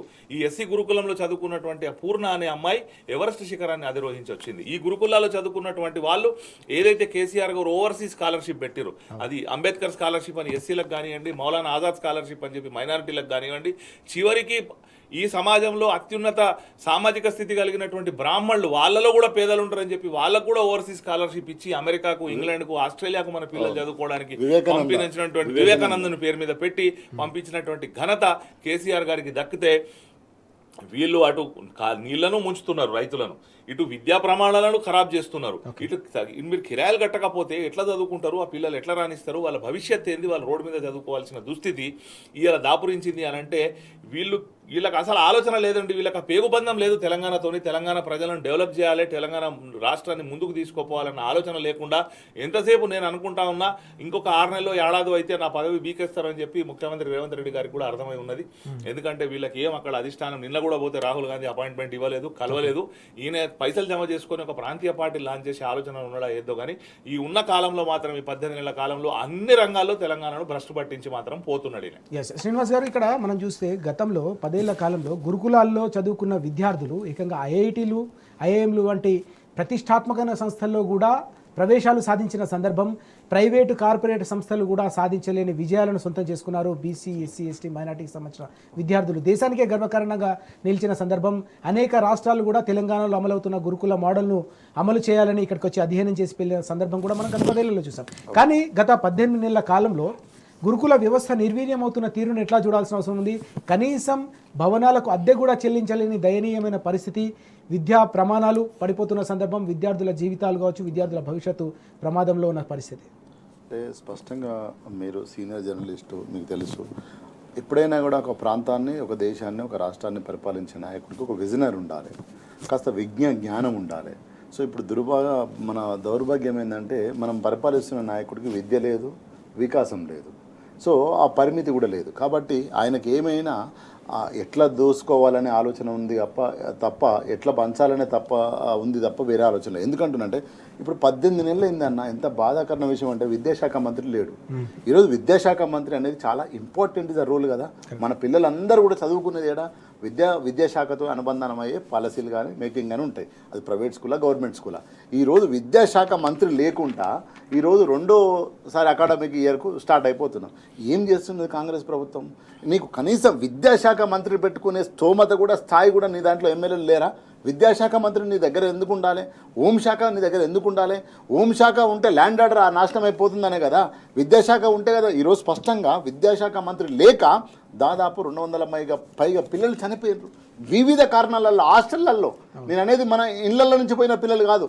ఈరోజు వాంకిడిలో ఒక ఆశ్రమ పాఠశాలలో పిల్లలు ఫుడ్ పాయిజన్ అయ్యి 4-5 ఆగమైపోతే వాళ్ళను హరీష్ రావు గారు వెళ్ళి ఇక్కడ నిమ్స్లో చూసిన తర్వాత మాట్లాడిన తర్వాత అప్పుడు ఆ సంబంధించిన ఆ శాఖ ఏ శాఖకు సంబంధించిన మన పొన్నం ప్రభాకర్ గారు తర్వాత అదేవిధంగా మన కొండ సురేఖ గారు పోయి ఏమంటారంటే వాళ్ళు సకినాలు తినడం వల్ల వాళ్ళకి ఫుడ్ పాయిజన్. సకినాలు ఒక్క ఇంట్లో నుంచి తింటారా? రకరకాల ఇళ్లలో నుంచి తెచ్చుకొని తింటారు కదా. ఆయిల్తో పాటు సకినాలు. అంటే ఎంత బాధ్యత లేకుండా బాధ్యత రహితంగా మంత్రులు మాట్లాడుతారు చూడండి. అదేవిధంగా భువనగిరిలో ఒక అమ్మాయి సూసైడ్ చేసుకున్నది. ఇవన్నీ గురుకులాల్లో చనిపోయిన పిల్లల లిస్టులు ఇవన్నీ. సో ఆ లిస్టులతో హరీష్ రావు గారు కూడా ఒకసారి 2 సార్లు ప్రెస్ మీట్ పెట్టిర్రు. కేటీఆర్ గారు కూడా మాట్లాడిర్రు. అంటే ఎందుకంటే మన పిల్లల కోసం మనం తెలంగాణ తెచ్చుకొని మన పిల్లల భవిష్యత్తు కోసం మనం మంచి విద్యను తయారు చేసుకొని ఇంతకుముందు అన్నగారు చెప్పినట్టు కేసీఆర్ దూరదృష్టితోని మంచి నాణ్యమైన విద్య అందిస్తూ ఇతర దేశాలకు పోవాలంటే లక్షలు కావాలి, వాటికి స్కాలర్షిప్లు పెట్టి అందిస్తే నువ్వు వచ్చిన తర్వాత 18 నెలల్లో విద్యాశాఖ మంత్రి లేడు, రివ్యూలు లేవు, సెక్రటరీ లేడు. ఎప్పుడు ముఖ్య మంత్రులు ఎందుకు ఉంటారన్నా? ముంగట 2 కార్లు వెనక 2 కార్లు కుయ్యో అని పోవడానికి కాదు. ఒక ప్రమాదం జరిగినప్పుడు లేదా పరిస్థితి బాగలేనప్పుడు లేదా మంచి పాలసీ చేసినప్పుడు రివ్యూ మీటింగ్లు జరిగి ఆ రివ్యూలో పాలసీలు తీసుకుంటే వాళ్ళు పరిపాలన చేస్తారు. సెక్రటరీ గారు ఎందుకు పని చేస్తాడు? ఆయనకి ఏం అవసరం? జీతం వస్తూనే ఉంటుంది కదా నెలకు. పని చేసినా పని చేయకుండా సెక్రటరీ జీతం వస్తుంది. కానీ పాలసీ పైన ఉన్న మంత్రి శాఖ ఏం చేయాలి? ఏం జరుగుతుంది? నా పిల్లలు చనిపోతారు అనే బాధ ఉండాలి. ఈరోజు 200-300 పైన పిల్లలు చనిపోతే ఇప్పటి వరకు విద్యాశాఖ మంత్రి ఏవైతే ఈరోజు స్కూల్ స్టార్ట్ అయ్యే మైనార్టీ విద్యార్థులు హైదరాబాద్లో ఏదైతే ఉందో ముషీరాబాద్ కాన్స్టెన్సీ ముస్లింలు ఎక్కువ ఉన్న పిల్లలు, పేద పిల్లలు పంపుచారులు ఆ పనులు ఈ పనులు పువ్వులు అమ్మి పాలమ్మి చేసుకునే వాళ్ళ పిల్లలు నువ్వు హాస్టల్ వేస్తే ఆ హాస్టల్ ఇంతవరకు నువ్వు డోర్లు ఓపెన్ చేయవద్దు, కిరాయిలు కట్టవైతివి. ఎటుపోతుంది అంత పరిపాలన ప్రజాపాలన అంటివి. నేనేమంటాను అందు గురించి ఇప్పటికైనా కనీసం విద్యాశాఖ మంత్రిని పెట్టండి, రివ్యూలు చేయండి. అసలు ఎడ్యుకేషన్ అకాడమిక్ ఇయర్ స్టార్ట్ అవుతుందంటే ఎంత పని చేయాలి? అసలు పుస్తకాలు రాలేదు ఇంతవరకు చాలా స్కూళ్ళల్లో. ఒకవైపు హాస్టల్లో ఓపెన్ చేయలేదు, ఒకవైపు పుస్తకాలు రాలేదు. అంటే పరిపాలన మీద ఈ నాయకుడికి ఎలాంటి అవగాహన లేదు. పరిపాలన కాదు ఆయనకు, దాచుకోవడం ఇంపార్టెంట్, దోసుకోవడం ఇంపార్టెంట్. అందుగురించే కదా ఆయన ఎప్పుడు షార్ట్ కట్లు వచ్చింది కానీ ప్రజలలో నుంచి వచ్చిన నాయకుడు కాదు కదా. కాబట్టి ఆయనకు ఏమైనా కూడా దోసుకోవాలి దాచుకోవాలని తప్పించి ప్రజల మీద లేదు. అందుగురించే కేసీఆర్ గారు ఇంతకుముందు అన్నగారు చెప్పారు విద్య వైద్య 33 జిల్లాలలో 33 మెడికల్ కాలేజీలు 33 హాస్పిటల్. ఎవరు చేసిరన్న 60 ఏళ్ళలో ఏం చేసారు? మీరు ఏం బీకిరు? ఏం చేయలేదు. 2 హాస్పిటల్, 3 గాంధీ ఉస్మానియా అంతే. ఇంతకంటే మించి ఏముందిగా? ఇంతకంటే మించి ఏం లేదు కదా. వరంగల్లో ఒక హాస్పిటల్, కేఎంసీ హాస్పిటల్ అంతే, ఇంతకంటే ఏం లేదు. కానీ కేసీఆర్ గారు వచ్చిన 33 జిల్లాలలో 33 మెడికల్ కాలేజీలు ఎంతమంది విద్యార్థులు బయటకు వెళ్ళారు? ఎంతమంది సర్వీస్ అయింది? ఎంతమందికి ఉపయోగం జరిగింది? అదేవిధంగా హాస్టళ్ళు, ఎన్ని హాస్టళ్ళు? 1000 పైన హాస్టళ్ళు. పూర్ణిమ నా అమ్మాయి అన్న చెప్పినట్టు మన ఆర్ఎస్ ప్రవీణ్ కుమార్ గారి ఆధ్వర్యంలో ఎవరెస్ట్ శిఖరం ఎత్తింది. ఎట్లెత్తింది? 10 ఏళ్ళు పరిపాలన చేసి విద్య కుస్మాలను బయటకు తీసిన చరిత్ర బీఆర్ఎస్ పార్టీది. ఎందుకు అయింది ఇదంతా? కేసీఆర్ గారికి ఒక దృష్టి ఉంది. నీళ్ళు ఇవ్వాలి, కరెంట్ ఇవ్వాలి, విద్యను అందియాలి, వైద్యం అందియాలి. బలిష్టంగా తయారైతే రాష్ట్రము అప్పుడే మాత్రమే జాతి ముందుకు పోతుంది. జాతి నిర్మాణం అయితే జాతి ముందుకు పోతుంది. ఒక్కడ అభివృద్ధి అయితే అభివృద్ధి అయినట్టు కాదు. నువ్వు నేను అభివృద్ధి అయితే అభివృద్ధి అయినట్టు కాదు. వాంకిడిలో కూర్చున్న నా కొడుకు మాట్లాడుకుని అభివృద్ధి అయితే అభివృద్ధి అయినట్టు. అంతేగాని హైదరాబాద్లో కూర్చున్నా నీ కొడుకు నా బిడ్డ చదివితే కాదు. వాంకిడిలో కూర్చున్నా, అమరాబాద్లో కూర్చున్నా, అచ్చంపేటలో కూర్చున్నా వాళ్ళ పిల్లలు మన పిల్లలు కలిసి చదువుకుంటే ముందుకు పోయినట్టు. ఆ నిర్మాణంలో భాగంగానే ఇటువైపు గ్రామాలను పట్టణాలను అభివృద్ధి చేసి ముందు తీసుకు. ఎందుకంటే విజన్ ఉన్న నాయకుడు మాత్రమే ఇదంతా చేయగలడు. ఈయనకు విజన్ ఉంది, సంస్థలను ఎట్లా తీసుకుపోవాలనే విజన్ ఉంది. అందుగురించే ఈరోజు పరిపాలన అసెంబ్లీ జరుగుతుంటున్న బాధాకరం. అక్కడ ఎల్బీ నగర్లో ఒక మహిళ పైన అత్యాచారం జరిగింది. హోంమంత్రి లేడు, రివ్యూ లేదు. హోమ్ సెక్రటరీ రివ్యూ లేదు, హోంమంత్రి రివ్యూ లేదు. ఎట్లా జరుగుతుంది? ల్యాండ్ ఆర్డర్ ఎంత ఇంపార్టెంట్ అన్న. ఆ ల్యాండ్ ఆర్డర్ హోంశాఖను కూడా ఎవరిని పెట్టకపోతే నీ దాంట్లో ఒక్కరు లేడా పెట్టు. కాబట్టి ఇప్పుడు ఇదంతా కూడా ప్రజలు ఆలోచిస్తుర్రు. ఎందుకంటే ఆగమైపోయినాం అనుకుంటారు. 6 గ్యారంటీలలో ఆగమైపోయినాం మేము. ఇప్పటికైనా వీడు ఏం చేస్తాడో కూడా అర్థం కాని పరిస్థితుల్లో ప్రజలు ఆలోచిస్తారు. కాబట్టి ఇప్పటికైనా కనీసము విద్యాశాఖ సెక్రటరీ అయినా ఇక్కడ నుంచి మనం డిమాండ్ చేయాలి. విద్యాశాఖ సెక్రటరీ కానీ కలెక్టర్ కానీ రివ్యూలు చేయాలి. డిఈలతో ఎంఈలతో డీఈలు చేసి వాళ్ళ విద్యా స్టార్ట్ అవుతుందండి. నిన్న నుంచి పిల్లలు బయలుదేరినరు. వాళ్ళ పుస్తకాలు ఏమున్నాయి, పలకలు ఏమున్నాయి, వాళ్ళకి బువ్వేముంది, హాస్టల్లల్లో చాయ్ ఏముందో చూడాలి కదా, చెక్ చేయాలి కదా. ఇదంతా రివ్యూలు జరగకపోతే ఎవరు చేస్తారు? అప్పుడు కేసీఆర్ గారు 24 గంటలు డే అండ్ నైట్ రివ్యూలు చేస్తే చక్క పుస్తకాలు వారం రోజుల ముందే పోయేది. హాస్టల్లో సున్నాలు వేసేది, ట్యాపులు నడిచేది, మొత్తం వ్యవస్థ ఒక ప్లాన్ పద్ధతిగా పోయేది. ఓ విజన్ ఉన్న నాయకుడు కాబట్టి ఎట్లయితే రైతు బంధు పడ్డదో, వర్షం చుక్క పడగానే ఆ విధంగా అన్ని డిపార్ట్మెంట్లు అట్లా పనిచేసినాయి. కానీ ఇప్పుడు ఏ డిపార్ట్మెంట్ ఏం పని చేస్తుందో కూడా తెలియదు. ఇప్పుడు మీరు మనం ఇంత వస్తుంది కదా, ఈ సెక్రటరీ ఎవరో తెలియదు మనకు. ఎస్, చాలా కీలకమైన అంశం ఇది. నిజంగానే సమాజంలోని అట్టడుగు వర్గాలు, బీసీ, ఎస్సీ, ఎస్టీ, మైనారిటీ విద్యార్థులు, పేదరికంలో మగ్గుతున్న విద్యార్థులకు ఏకైక ఆశాదీపంగా గురుకులాలు నిలిచిన సందర్భం. తెలంగాణ తొలి ముఖ్యమంత్రి కేసీఆర్ గారి ఆలోచన మేరకు 1000కి పైగా గురుకులాల్లో ప్రతి విద్యార్థిపై 1,25,000 రూపాయలను ఖర్చు చేస్తూ వారి భవిష్యత్తుకు బంగారు బాటలు వేస్తూ ఒక బలమైన పునాది వేస్తున్న సందర్భాన్ని మనం చూసాం. అయితే ఇటీవలి కాలంలో గురుకులాలను నిర్వీర్యం చేస్తూ వాటి అద్దెలు కూడా చెల్లించే పరిస్థితి లేకపోవడం అనేది అత్యంత బాధాకరం. వెంటనే ఆ అద్దెలు విడుదల చేసి గురుకులాలను మరోసారి పటిష్టపరచాలనే డిమాండ్ వినిపిస్తూ ఉంది. ఇది అత్యంత కీలకమైన అంశం, విద్యార్థుల భవిష్యత్తుకు సంబంధించిన అంశం కాబట్టి రాజకీయాలతో సంబంధం లేకుండా, రాజకీయాలకు అతీతంగా కూడా ప్రతి ఒక్కరూ దీనిపై మరింత ఉధృతంగా ప్రభుత్వంపై ఒత్తిడి పెంచాలనే డిమాండ్ కూడా వినిపిస్తూ ఉంది. జమీలుద్దీన్ గారు, ఇక్కడ మరో కీలకమైన అంశం మనకు కనిపిస్తుంది. గురుకులాలపై ఇంతకుముందు మనం చర్చించినట్టుగానే ఓవైపేమో గురుకులాలకు సంబంధించిన అద్దె చెల్లించకుండా ఏకంగా విద్యార్థులు బయట ఉండిపోయే పరిస్థితి, సిబ్బంది బయట ఉండిపోయే పరిస్థితి ఉంది. గతంలో ఇక్కడ ఎన్నికల ప్రచారంలో విస్తృతంగా పాల్గొన్న రాహుల్ గాంధీ కూడా ఇక్కడ పరిస్థితులను చూశారు. 1.5 ఏడాదిన్నర కాలంగా తెలంగాణలో కూడా గురుకులాలు పూర్తిగా నిర్వీర్యం అవుతున్నాయి. ఇక్కడ ఎప్పుడు కూడా స్పందించిన సందర్భం. కానీ బీహార్లో ఎన్నికలున్న ఒక రాష్ట్రంలో అక్కడ గురుకులాలను అక్కడి ప్రభుత్వం నిర్వీర్యం చేస్తుందని రాహుల్ గాంధీ ప్రధానమంత్రికి లేఖ రాశారు. లేఖ రాసి అక్కడ గురుకులాల వ్యవస్థను పటిష్టపరచాలని ఆయన కోరిన సందర్భం, డిమాండ్ చేసిన పరిస్థితి.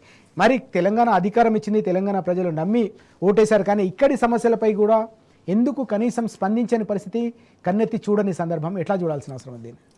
ఇంకా 5 ఏళ్ల దాకా తెలంగాణ ప్రజలతో పని లేదు కదా రాహుల్ గాంధీకి. ఇప్పుడు బీహార్లో ఓట్లు కావాలి, ఎలక్షన్లు ఉన్నాయి కాబట్టి బీహార్కు పోతాడు. అంటే రాహుల్ గాంధీ కానీ మోడీ కానీ వీళ్ళిద్దరికి కూడా ఏంది అని అంటే వీళ్ళకి రాజకీయాలు మాత్రమే కావాలి.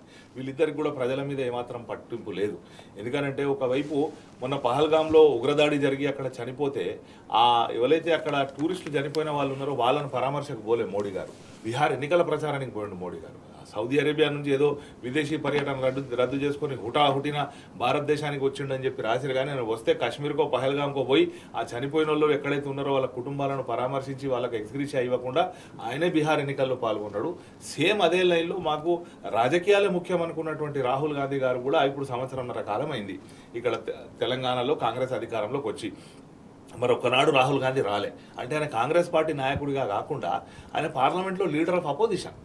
ఆయన ఇక్కడ ఉన్నటువంటి సమస్యలు, ఈ రాష్ట్రంలో ఉన్నటువంటి సమస్యల మీద కూడా అవగాహన కల్పించుకొని దీని మీద పార్లమెంట్లో మాట్లాడాల్సిన బాధ్యత ఆయన మీద ఉంది. ఆయన స్పీచ్లు చూడండి, ఈ 1.5 సంవత్సరం కాలంలో ఆయన ఏం మాట్లాడినా రాజకీయాలు మాట్లాడతారు తప్ప ప్రజా సమస్యలు అక్కడ పార్లమెంట్లో మాట్లాడింది లేదు.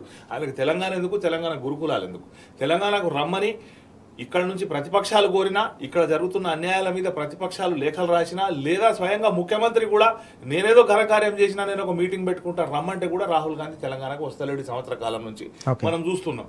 ఆయనకు మరి ఇన్ఫర్మేషన్ లేదా అంటే ప్రతిదీ ఇన్ఫర్మేషన్ ఉన్నది. వాళ్ళ ఏజెంట్లు ప్రతి అడుగులో ఉన్నారు.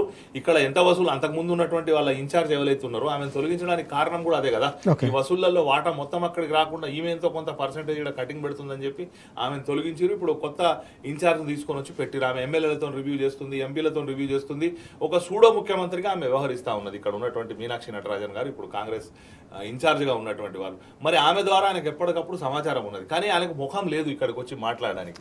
ఆయన చెప్తే ఈయన పరిస్థితిలో కూడా లేడు, ఆయనను కలిసే పరిస్థితిలో లేదు. అంటే ఈ కోఆర్డినేషన్ గతంలో కూడా ఇక్కడ చాలా స్పష్టంగా కేసీఆర్ గారు చెప్పి ఉన్నారు.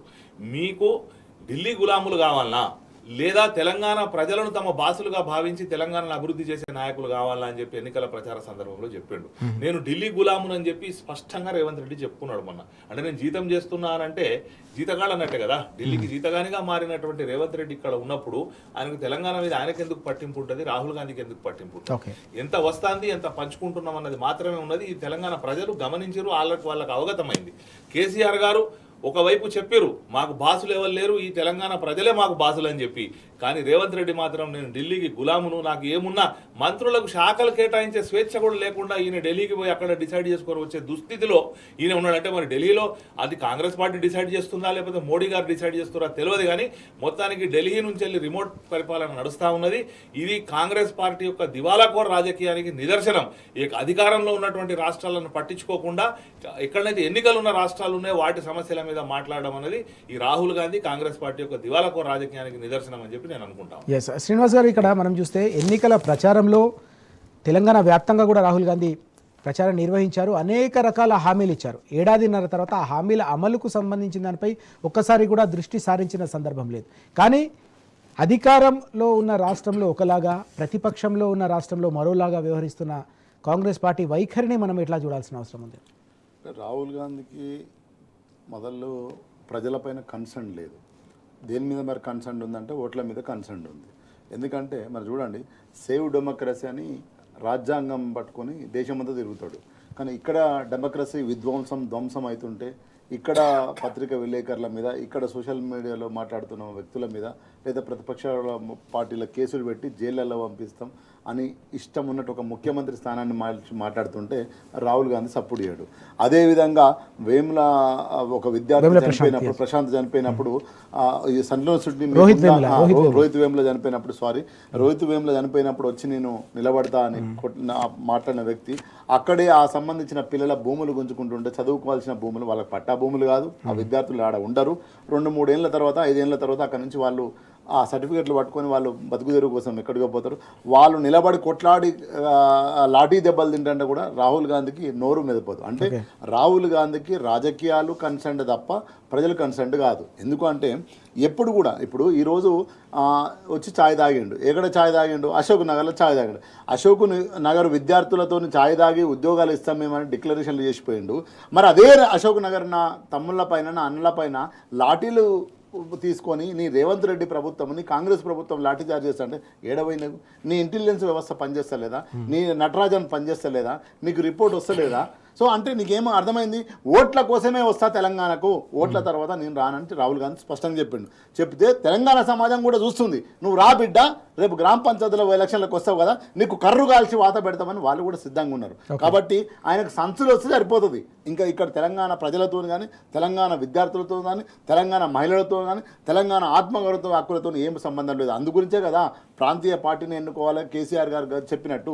కాబట్టి ఇప్పుడు కూడా స్పష్టంగా రాహుల్ గాంధీ బీహార్ పోయి మాట్లాడతాడు, యూపీకి పోయి మాట్లాడతాడు. కానీ అదే ఇక్కడ ఉన్న పక్కన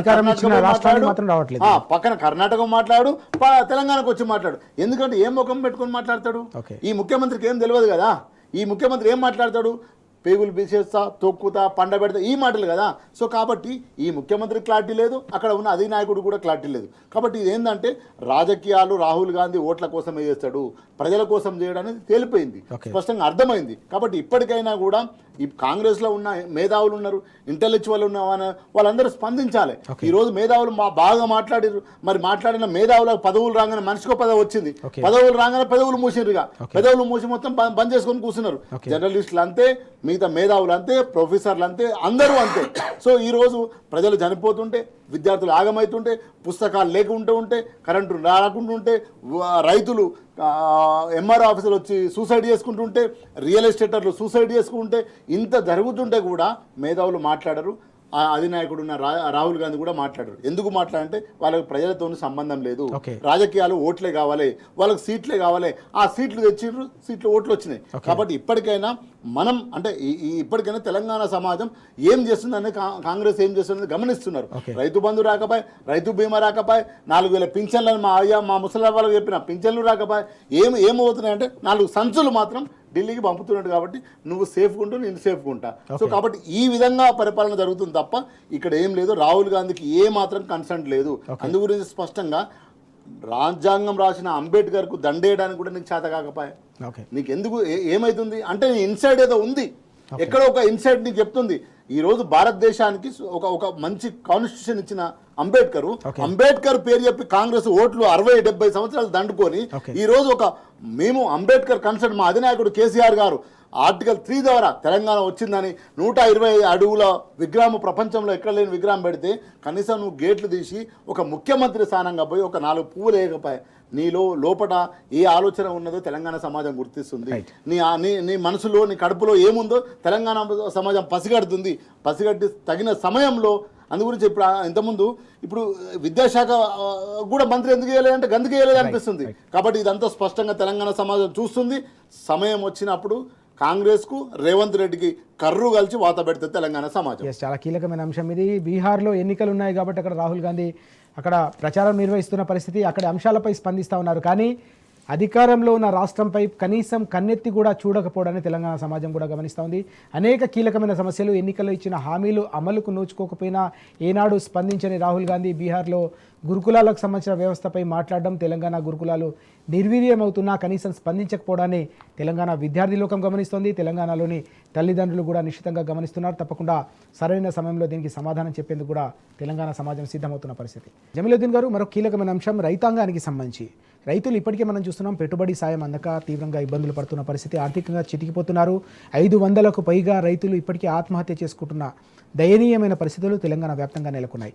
మరోవైపు క్షేత్రస్థాయిలో మిల్లర్లు కావచ్చు, పంట అమ్ముకునేందుకు వస్తున్న సందర్భంలో కొనుగోలు కేంద్రాల్లో జరుగుతున్న ఇబ్బందులు కావచ్చు, వాటిని కూడా ఎదుర్కొంటున్న పరిస్థితి కనిపిస్తోంది.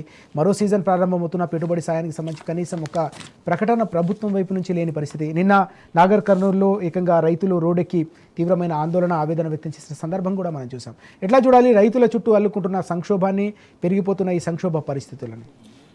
తెలంగాణ రాష్ట్రం ఏర్పడ్డ తర్వాత ఇది మన ప్రాంతం వ్యవసాయ ఆధారిత ప్రాంతం కాబట్టి రైతులకు కావాల్సిన నీళ్లు కానీ కరెంటు కానీ ఇవి రెండు ఫస్ట్ ఇవ్వాలని చెప్పి కేసీఆర్ గారు ఆలోచన చేశారు. దానికి అనుగుణంగానే 24 గంటలు నాణ్యమైన ఉచిత విద్యుత్ రైతులకు అందించారు. ఈ ఘనత బహుశా ప్రపంచంలోనే ఎవరికి లేదు. దాంతోపాటు నీళ్లు తేవాలని చెప్పి మిషన్ కాకతీయ పెట్టి చెరువుల పునరుద్ధరణతో పాటు కాళేశ్వరం లాంటి ప్రాజెక్టులు కట్టారు, నీళ్లు తీసుకొచ్చారు. ఎవరు అడగకుండానే, ఏ రైతు సంఘం అడగలే, ఏ రైతు కూలీ సంఘం అడగలే, ఎవరు కూడా అడగకుండానే కేసీఆర్ గారు సొంతంగా ఆలోచన చేసి ముందుగా ఎరువులు ఫ్రీ ఇద్దామని ఒక ఆలోచన చేశారు. ఆ తర్వాత సరే ఎరువులు మళ్ళీ సెంట్రల్ గవర్నమెంట్తో లింకు, వాళ్ళు సమయానికి ఇస్తారు ఇవ్వరు, ఈ సబ్సిడీ అంత ఇబ్బంది ఉండద్దని చెప్పి పెట్టుబడి సహాయం, అది ఎరువు కానివ్వండి, అది ట్రాక్టర్కు కిరాయి కానివ్వండి, అది కూలీలకు చెల్లింపు కానివ్వండి, ఏదైనా కానీ పెట్టుబడి సహాయం ఇవ్వాలన్న ఒక మహోన్నతమైన ఆలోచనతోని రైతు బంధు అన్న పథకానికి రూపకల్పన చేసి కేసీఆర్ గారు డబ్బులు ఇవ్వడం మొదలుపెట్టారు. రైతులకు ఆ డబ్బు ఏదైతే ఉందో అది సౌకర్యాల యొక్క మిత్తి నుండి కాపాడింది. టైంకు ఇవాళ నేను దుక్కి దున్నుతా అన్ననాడు వాళ్ళ ఖాతాలో పైసలు పడంగానే అవి తీసుకొని పోయి లేబర్కి ఇచ్చారు, ట్రాక్టర్కి ఇచ్చారు, ఎరువులు కొనుగోలు చేశారు, తీసుకొని కౌలు కట్టిరు. అవసరమైతే వాళ్ళు మిత్తి లేకుండా చేసుకున్నారు. ఈ గతంలో రైతు బంధు లేకముందు పరిస్థితి ఏంటిది అని అంటే సౌకారు దగ్గర మిత్తి తెచ్చుకుంటే ఆ సౌకారి పైసలకు మిత్తి తీసుకుంటుండే, దాంతోపాటు నీ పంట కూడా నాకే అమ్మాలే, ఇదే ధరకు అమ్మాలి అని చెప్పి కూడా అక్కడ మినిమం ప్రైస్ ఏది ఉన్నా కానీ ఈయన ఒక డిసైడ్ చేసుకొని ఆ రేటు కొనుగోలు చేస్తుండే. ఆ దళారీ వ్యవస్థ కూడా తగ్గిపోయింది రైతు బంధు వచ్చిన తర్వాత. వీళ్ళేదో రైతులకు ఆశలు పెట్టారు, మేము రైతు భరోసా ఇస్తాం 15,000 ఇస్తామని చెప్పి మోసం చేసి ఏంది, పోయిన సంవత్సరం మనం వేసంగి పంట చూసుకున్నట్టయితే సగం మందికి మాత్రమే, అంటే 2 నుంచి 3 ఎకరాల లోపు ఉన్న రైతులకు మాత్రమే ఇలా వాళ్ళు రైతు భరోసా వేసారు తప్ప అది 15,000 అని చెప్పి 12,000 వేసారు. కనీసం 5 ఎకరాలు ఉన్న రైతుకు కూడా ఇవ్వలే. రైతు కూలీలకు 12,000 ఇస్తామన్నారు, అది ఇవ్వలేదు. కౌలు రైతులకు ఇస్తామన్నారు, అది ఇవ్వలేదు. బోనస్ ఇస్తామన్నారు, దాన్ని బోగస్ చేసి పడేసారు. ఇప్పుడు మళ్ళీ వర్షాకాలం వచ్చింది, ప్రకటనలకు ఏముందండి, మేము చినుకు వడక ముందే పైసలు ఇస్తామని చెప్పి ఒక మంత్రి ప్రకటన చేస్తాడు, పక్క నుంచి ఇంకో మంత్రి వచ్చి పైసలు లేవని చెప్పి పోతాడు, ఇంకో మంత్రి వచ్చి లేలేదు చేస్తున్నామంటారు. ఇప్పుడు వీళ్ళు యువ వికాసం అని ఒక స్కీమ్ పెట్టారు, జూన్ 2కు పైసలు ఇస్తామన్నారు, అది ఎడిపోయిందో తెలియదు, జూలై 2 దగ్గరకు వస్తా ఉన్నది. ఇవాళ రైతుల పరిస్థితి కూడా అదే. నిన్న కలెక్టర్ గారు ఒక స్టేట్మెంట్ ఇచ్చారు, మీరు వరెందుకు పండిస్తున్నారా అని చెప్పి. ఏ జిల్లా కలెక్టర్ ఆయన, నాగర్ కర్నూలు కలెక్టర్ గారు ఒక స్టేట్మెంట్ ఇవ్వడం జరిగింది. ఇది కలెక్టర్ గారి స్టేట్మెంట్ కాదు, ఇది ప్రభుత్వ విధానపరమైనటువంటి స్టేట్మెంట్. ప్రభుత్వ పెద్దల ఆలోచన అట్లా ఉంది, మీరు ఎందుకు వరి పండిస్తారు, మేము పూర్వం రోజులు తెస్తామని చెప్పారు, అదే విధంగా చేస్తున్నారు. అంటే తెలంగాణ ఉద్యమ సమయంలో మేము సిరిసిల్ల లాంటి ప్రాంతంలో గోడల మీద వాల్ రైటింగ్ చేసినాం, చేనేత కార్మికుల ఆత్మహత్యలు వద్దు, రైతుల ఆత్మహత్యలు వద్దు, ఆత్మహత్యలు పరిష్కారం కాదు అని చెప్పి ఏదైతే చేసినామో మళ్ళీ రైతులు చేనేత కార్మికులు ఆత్మహత్యలు చేసుకునే పాత రోజులను ఈ కాంగ్రెస్ ప్రభుత్వం తీసుకొని వస్తా ఉన్నది. వీళ్ళ కళ్ళు మండుతున్నాయి. ఆంధ్రలో వరి పండాలి కదా, అంటే గతంలో వీళ్ళ గురువు చంద్రబాబు నాయుడు గారి గురువు తెలుగుదేశం పార్టీ వాళ్ళు చెప్పారు, మీకు తెలంగాణలో మెట్ట పంటలు మాత్రమే పండుతాయి, వరి మేం పండిస్తామని చెప్పి. ఇలా ఆంధ్రాలో పండాల్సిన వరి ఇలా తెలంగాణలో సుమారు 3 లక్షల కోట్ల టన్నులు ఎట్లా పండుతా ఉన్నది అన్నది వీళ్లకు ఒక కంటగింపుగా కూడా మారింది. ఈ వరి పండితే దాన్ని కొనాలి, ఈ సన్నాలేస్తే బోనస్ ఇవ్వాలి, ఇదంతా ఎందుకు, వీళ్ళని ఎండబెడితే అయిపోతుంది అని చెప్పి ఒక కుట్ర కోణంలో, దాంతో పాటు మిల్లర్లతో కూడా వీళ్ళు కుమ్ముక్కున్నారు. కాబట్టి ఆ కోతలు ఎందుకు విధిస్తా ఉన్నారు మిల్లర్లు అని చెప్పి రైతులు ఆవేదన చెప్పుకోవడానికి వస్తే ఈ బాధ్యత రాహిత్యంగా కలెక్టర్ ఇట్లా మాట్లాడడం ఏదైతే ఉన్నదో, ఇది కేవలం కలెక్టర్ ఆలోచన కాదు, ఇది ప్రభుత్వ పెద్దల ఆలోచన, ఇది ప్రభుత్వ విధానంగా మనం చూడాల్సిన అవసరం ఉన్నది. రైతులు ఇప్పటికే అర్థం చేసుకున్నారు. మళ్ళొక్కసారి వీళ్ళు వస్తే వీళ్ళ సంగతి చెప్తామని అంటున్నారు. కానీ వీళ్ళు మళ్ళీ 3.5 సంవత్సరాలు వేడి చేయకుండా రైతులు కానీ ఇక్కడ మేధావులు కానీ ప్రజలు కానీ రోడ్ల మీదకి వచ్చి తిరుగుబాటు చేస్తే తప్ప ఈ మొండి ప్రభుత్వం మెడలు వంచలేని పరిస్థితి ఇలా ఉన్నది. ఇలా ప్రతిపక్ష పార్టీ కొట్లాడే కాడికి కొట్లాడుతూ ఉన్నది. కానీ ఈ ప్రజల లోపల ఈ చైతన్యం వచ్చి ఈ తిరుగుబాటు వస్తే తప్ప ఈ ప్రభుత్వానికి బుద్ధి రాదు అని చెప్పి నేను అనుకుంటాను. ఎస్ శ్రీనివాస్ గారు, ఇక్కడ మనం చూసాం గత 10 ఏళ్ల కాలంలో రైతుకు రక్షణ వలయంగా అనేక రకాల సంక్షేమ పథకాల సమాహారం కొనసాగిన పరిస్థితి. కానీ ఒక్కో సంక్షేమ పథకం దూరం అవుతున్న పరిస్థితి, పెట్టుబడి సాయం కావచ్చు, ఇంతకుముందు మీరు అన్నట్టుగా రైతు బీమాకు సంబంధించిన ప్రీమియం కూడా చెల్లించకపోవడం, చివరికి అష్ట కష్టాల కోర్చి రైతు పండించిన ధాన్యాన్ని కొనుగోలు చేసుకునేందుకు కొనుగోలు కేంద్రానికి వస్తే కొనుగోలు కేంద్రాలు లేని పరిస్థితి, అక్కడ కూడా అమ్ముకుందామంటే కూడా పూర్తిగా దానిలో రకరకాల కారణాలు చెప్పి కోత పెడుతున్న సందర్భం. ఎట్లా చూడాలి రైతుకు చుట్టూ పెరుగుతున్న ఈ సమస్యల్ని? కేసీఆర్ గారు ప్రాణం నా తెలంగాణ ప్రజలు నా ప్రాణం అనుకొని బయలుదేరిన వ్యక్తి. 15 ఏళ్ళు తెలంగాణ కోసం పోరాటం చేసి తెలంగాణ సాధించుకున్న తర్వాత ఆ తెలంగాణ జీవితాన్ని ఆయన అర్థమైంది, ఎట్లున్నది అనేది ఆయనకు తెలుసు. అందులో తెలంగాణ భూమి కన్న బిడ్డ, పెంచుకున్న బిడ్డ కాబట్టి రాగానే ఏ నీళ్ళ కోసమైతే 60 ఏళ్ళు మనం పోరాటం చేస్తున్నామో, ఏదైతే ఇక్కడ పంట పండించరాదు అన్నారో, ఆ మడిమే అడ్డం పెడితే మడి నిండుతుంది నా తెలంగాణ అని కేసీఆర్ గారు తెలంగాణ ఉద్యమంలో నినాదం ఉందో ఆ విధంగా నీళ్ళు ఇచ్చిండు. అదేవిధంగా అప్పటికి అన్న మీకు తెలుసు, మనం అందరం విలేజ్ నుంచి వచ్చినాం, 2 phase 3 phase కరెంటు. ఎన్నోసార్లు రైతులు పురుగు కొట్టి పాములు కొట్టి షాకులు వచ్చి చనిపోయిన రోజులు రైతులను మనం ఫ్యాక్ట్ ఫైండింగ్ పోయినాం. ఎంతోమంది రైతులు ఇట్లా రాలిపోయినరు. ఏదో 3 phaseల కరెంటు ఎప్పుడు వస్తుందో తెలియదు కరెంటు. అప్పుడు ఫోన్లు కూడా లేవు. ఒకరికి కరెంట్ వస్తే ఇంకొకటి కూత పెడితే అవతలడు వచ్చి ఆ బాయికాడు వచ్చి బోటర్ పెట్టుకునే పరిస్థితి. 6 నెలల తర్వాత ఒక ముఖ్యమంత్రి అన్నాడు స్పష్టంగా, కాంగ్రెస్ ముఖ్యమంత్రి ఏమని, మీకు తెలంగాణ సపరేట్ అయితే మీరు చీకటిలో జీవిస్తారు, మీకు పరిపాలన రాదు, మీకు వండుకోరాదు, తినరాదు. ఇంత అవమానం చేసిన ముఖ్యమంత్రి అసెంబ్లీ హౌస్లో ఇస్ రికార్డెడ్. 6 నెలల్లో 24 గంటల 3 phase కరెంట్ ఇచ్చిండు. 3 phaseల కరెంటు 24 గంటలు. రైతు పట్ట పగలు ఇంత బువ్వ తిని మంచిగా పోయి మీటర్ నొక్కొని పొలం బారించుకొని వచ్చిన రోజులు. ఇదంతా కేసీఆర్ గారు ఈ తెలంగాణ కోసం నా ప్రాణం అనుకున్న కేసీఆర్ గారు కాబట్టి అదంతా చేసిండు. ఇప్పుడు ముఖ్యమంత్రి ఏంది, అధికారమే లక్ష్యంగా 6 గ్యారంటీలు 42 హామీలు 420 హామీలు ఇచ్చి అధికారంలోకి వచ్చారు. ఏమని మాట్లాడిండ్రన్న, రాగానే ఈరోజు తెలంగాణ సమాజం ప్రశ్నించాలి, రాగానే 6 గ్యారంటీలను చట్టబద్ధత చేస్తా అన్నావు. ఎందుకు చేయలేదా చట్టబద్ధత? ఎవడడ్డం వచ్చిండు, నీ క్యాబినెట్ ఉంది కదా, క్యాబినెట్లో తీర్మానం చేసి చట్టబద్ధత చేస్తే రేపు మేము వచ్చినా నువ్వు వచ్చినా ఎవడొచ్చినా అవి నువ్వు ఇచ్చిన 6 గ్యారంటీలు అమలు అవుతాయి కదా. ఆ చట్టం ఉంటుంది కదా స్పష్టంగా. 6 గ్యారంటీల అమలు చట్టబద్ధత ఎవడడ్డం వచ్చిందని అడుగుతుంది ఈరోజు తెలంగాణ సమాజం, అడగాలి.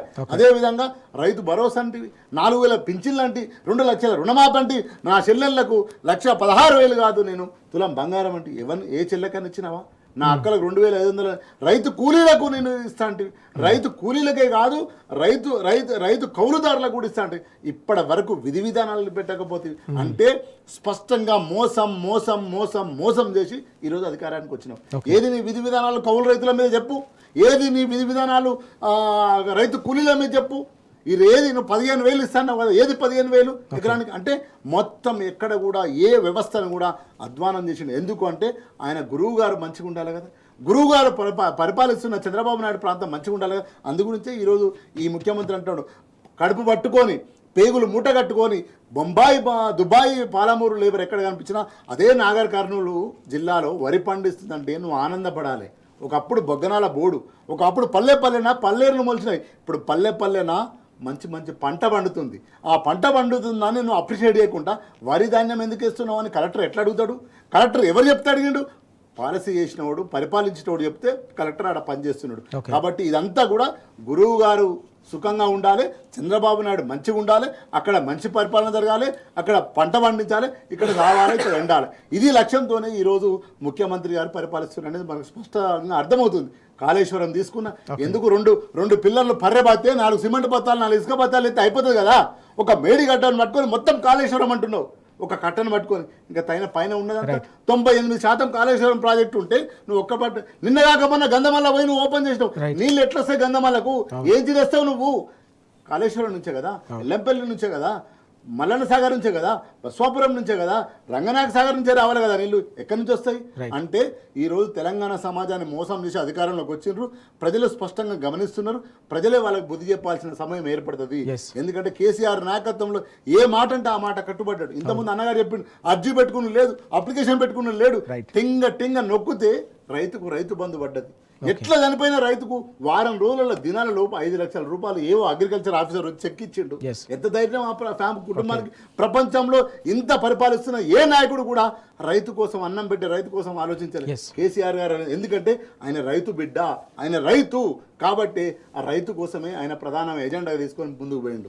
సో కాబట్టి అట్లా పరిపాలించిన నాయకుడిని వదిలిపెట్టి ఈరోజు ఈయన వచ్చింది కాబట్టి ఏమి జరుగుతలేదు అన్నది. అందు గురించి కాంగ్రెస్ పార్టీ ఫెయిల్ అబద్ధాలతో అధికారంలోకి వచ్చిండు, అబద్ధాలతోనే పరిపాలిస్తుండు తప్ప ఏ ఒక్క పథకం కూడా ఈరోజు ఈ రాష్ట్రంలో అమలు అవుతలేదు అనేది అర్థమవుతుంది స్పష్టంగా. అందు గురించే గ్రామ పంచాయతీ ఎలక్షన్లు పెట్టడానికి భయపడుతున్నాడు, పెట్టలేకపోతున్నాడు. రేపు పెట్టితే కాంగ్రెస్ ఎన్ని కిలోమీటర్ల లోతు తొక్కాలో అన్ని కిలోమీటర్ లోతు తొక్కడానికి తెలంగాణ సమాజం సిద్ధంగా ఉన్నది. ఎస్, మనం చూస్తున్నాం నిజంగానే రైతులు గత 10 ఏళ్ల పాటు పూర్తిగా ధీమాగా ధైర్యంగా బతికిన తెలంగాణ రైతు, పంజాబ్నే తలదన్నే స్థాయిలో ఎదిగిన తెలంగాణ రైతు ఈరోజు దిగాలు పడుతున్న పరిస్థితి, చితికిపోతున్న పరిస్థితి, అనేక రకంగా నష్టపోతున్న సందర్భం క్షేత్రస్థాయిలో కనిపిస్తుంది. ఈ క్రమంలోనే ప్రతి ఒక్కరు కూడా గత 10 ఏళ్ల కాలంలో వ్యవసాయ విప్లవం ఏ విధంగా కొనసాగిందో తెలంగాణలో మనం చూసాం. ఇప్పుడు గత 1.5 ఏళ్ల కాలంగా కాంగ్రెస్ పాలనలో ఏ విధంగా వ్యవసాయం చిన్నాభిన్నమవుతుందో కూడా తెలంగాణ సమాజం గమనిస్తోంది. ఆ తేడాను గమనిస్తుంది. ఢిల్లీ పార్టీలను నమ్మితే జరిగిన మోసాన్ని కూడా వారు ప్రత్యక్షంగా చూస్తున్నారు, అనుభవిస్తున్న నేపథ్యంలోనే తప్పకుండా రానున్న రోజుల్లో సరైన గుణపాఠం చెప్తాం ఈ పార్టీలకు. తప్పకుండా తెలంగాణ రైతులను ఇన్ని కష్టాలకు గురి చేస్తున్న ఈ పార్టీలకు తెలంగాణ గడ్డపై పుట్టగతులు ఉండవని వారంతా కూడా శాపనార్థాలు పెడుతున్న పరిస్థితి క్షేత్రస్థాయిలో కనిపిస్తూ ఉంది. Thank you very much Jamiluddin గారు, శ్రీనివాస్ గారు చర్చలో పాల్గొన్నందుకు. ఇది వాళ్ళ వార్తలు వాస్తవాలు. నమస్తే.